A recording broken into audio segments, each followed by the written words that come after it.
NDA में पड़ी फूट, बौखलाए अमित शाह, मोदी के मंत्री ने दिया इस्तीफा, भाजपा में मचा हड़कंप। दोस्तों, क्या 2/3 बहुमत जुटाने के चक्कर में मोदी सरकार का मौजूदा बहुमत हिल गया है? मतलब कि एक तरफ बागी सांसदों ने एनडीए को ज्वाइन किया, वहीं दूसरी तरफ मोदी कैबिनेट में अचानक से इस्तीफा होते ही कैसे हड़कंप मच गया। आपको बागी सांसदों की मंत्री पद की डिमांड के आगे अमित शाह कैसे बौखला रहे हैं, एक एक खबर बताएंगे। मंत्री पद की डील न फाइनल होने पर बागी सांसदों ने कैसे पलटी मार दी, इस पर भी चर्चा करेंगे। लेकिन पहले बिग ब्रेकिंग देखिए, खबर बड़ी है और जो निकलकर सामने आ रही है कि मोदी सरकार में होगा फेरबदल। केंद्रीय मंत्री जॉर्ज कुरियन ने दिया इस्तीफा, राष्ट्रपति द्रौपदी मुर्मू ने किया मंजूर। तो मोदी सरकार में भगदड़ मची हुई है। बागी सांसदों की डिमांड पूरा करने के लिए गुजरात लॉबी ने मौजूदा बीजेपी के नेताओं को उनके मंत्री पद से हटाना शुरू कर दिया है। लेटेस्ट खबर निकलकर सामने आ रही है कि मोदी कैबिनेट के इकलौते ईसाई मंत्री जॉर्ज कुरियन ने एक तरफ अपने मंत्री पद से इस्तीफा दिया, वहीं दूसरी तरफ प्रधानमंत्री नरेंद्र मोदी की सलाह पर राष्ट्रपति द्रौपदी मुर्मू ने तुरंत इस्तीफे को स्वीकार कर लिया है। तो फिलहाल आप समझ सकते हैं कि किस तरीके से अब बागी सांसदों की डिमांड पूरी करने के चक्कर में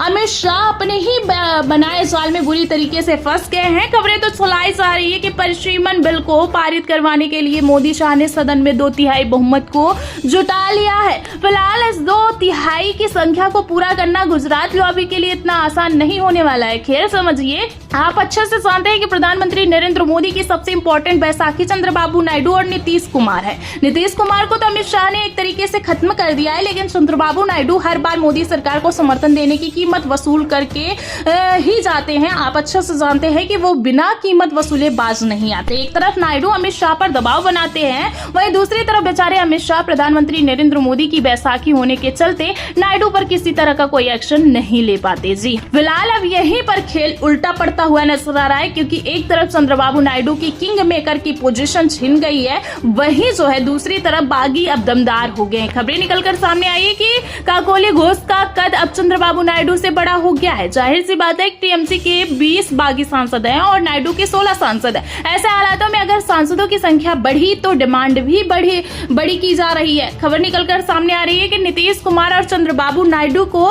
तो मोदी सरकार में सिर्फ एक मंत्री पद मिला है, लेकिन काकोली घोष ने तो 2 मंत्री पद कैबिनेट में मांग लिए हैं। एक तरफ टीएमसी के सांसदों ने एनडीए को सपोर्ट करने के एवज में दबाव बनाना शुरू कर दिया है, वहीं दूसरी तरफ आप देख सकते हैं कि किस तरीके से अब मोदी की कैबिनेट में जो है वो रिशफल होने वाला है। खबर निकलकर सामने आई है कि मानसून सत्र से पहले मोदी कैबिनेट में फेरबदल संभव है। तृणमूल के बागी सदस्यों वाले एनसीपीआई को भी मिल सकती है जगह। फिलहाल एनसीपीआई के सांसद यानी कि टीएमसी के बागी सांसदों को मोदी कैबिनेट में जगह मिल पाना इतना आसान नहीं होने वाला है, क्योंकि बात अब सिर्फ टीएमसी के बागी सांसदों की नहीं है, बल्कि उद्धव ठाकरे के सांसद भी बड़ी डिमांड कर रहे हैं। और क्या कोई हवाई बात नहीं है, बकायदा खबर भी निकलकर सामने आई है। खबर आप देख सकते हैं, भास्कर की खबर है, इसमें लिखा हुआ है कि उद्धव के 7वें सांसद भी शिंदे गुट में आना चाहते हैं। शिवसेना नेता बोले मंत्री पद चाहते थे, बात नहीं बनी, ठाकरे के बगल में बैठते हैं। तो आप अच्छे से जानते हैं कि उद्धव ठाकरे के 6 सांसद शिंदे गुट में शामिल हो चुके हैं। लेटेस्ट खबर निकलकर सामने आई है कि 7 सांसद बागी होने वाले थे,